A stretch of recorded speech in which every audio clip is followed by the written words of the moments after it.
kind of behind him the whole time, so I didn't feel too much. And so, but yeah, it was perfect. Nice, great race, and great outcome. How important to have a guy like that in front to chase you? I mean, yeah, I think, that's something I really appreciate about Jakob is he kind of like elevates all of us and pushes all of us to achieve things that we didn't think we could achieve. Like, I came in being like 345 would be like a really good race for me, and I'm like excited to go out and get that, and then I ran like 343, like a second from the world record. I'm just like, how the hell did I do that? It's just because like, you have someone that keeps pushing you on and kind of makes you keep on fighting for it even when you're feeling really tired. So yeah.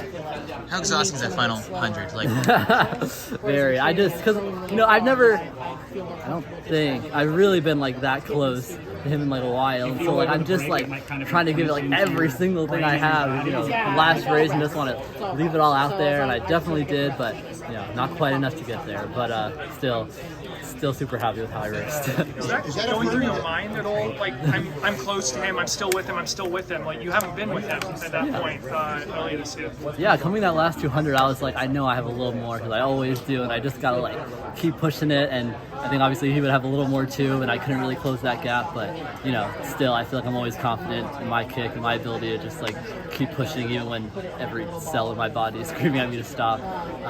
But yeah, no, it was crazy 100. what's that conscious move, sort of like when the two of you did break away, like you just glued yourself to him? Yeah, I mean, I didn't realize we had broken away until like, I don't know, I looked up at the screen once and I was like, oh, they are gone. But ideal scenario for me, honestly, because then I have to like deal with less people around me. It's just at that point, it's just a race to just like run fast and see who can win. I really appreciate.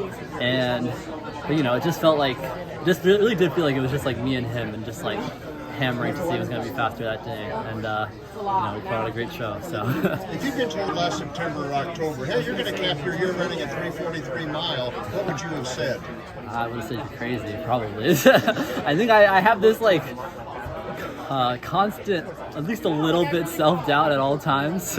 And so like I have like goals that I feel like are achievable, but then I get to a certain time and it's like, nah, we're not going to do that yet. Like I always think it'll come later or something, and it always just ends up coming way sooner than I think. So that's basically been this entire year, and I've been really, really happy with it because of that. Well, the other end sounds like you are not limiting yourself, even if you have to say it. Sound like you're not interested in holding that. No, yeah. I'm honestly just like, I want to see what I can achieve, but like, I think I just have like certain expectations always, and then I just blow past those expectations. But, it is what it is. Super great. Even after finishing second, like at the very end, you let out like you jumped or something like that. Like you had some excitement there. Where did that come from? Because you're famously just pretty even keel, chill. I think just having like my last race be, here at this huge meet, running a spectacular time against the best competition the world has to offer, is just really, really exciting for me, and just basically kind of how I wanted to cap every season. I feel like, if Worlds ended up being the last race, maybe I'd have like be a little more excited after that. But it's just, to have this really be the last one, to really be on break after this is just so exciting for me. And I think I kind of felt that when I crossed the line a little bit. You've run here a lot. Did you sense how animated the crowd was and a little bit of Hayward Magic? Yeah, it was definitely a lot louder than normal, I think, just because I think they all knew what we were doing, and like coming into that last lap, just this roar. I even heard a little bit of like the OAC fan section, just like, oh, OAC, and that was great. But yeah, it was just really, really amazing to kind of be, I feel like that was like a true Hayward Magic moment. That I only raced here twice this year, but probably the best one I had this year. If you look at the scoring tables, like this performance is a leap up from what you've been doing in 1500. Like, have you seen anything in practice that indicated this sort of performance was coming? Not really. I feel like I don't really know a good way to explain it. I feel like the 1500 to like mile conversion is like not as accurate as it should be. We just don't run the mile enough to really like kind of make that happen. But miles just feel better. I don't know, not because I'm American, but I just feel like really good when I run a mile. Whereas like 15s, I feel like I just do it all the time. It is what it is. But Jakob was talking about the wind on the back straight coming into the race. Like, did you feel it at all, or is he blocking it all for you?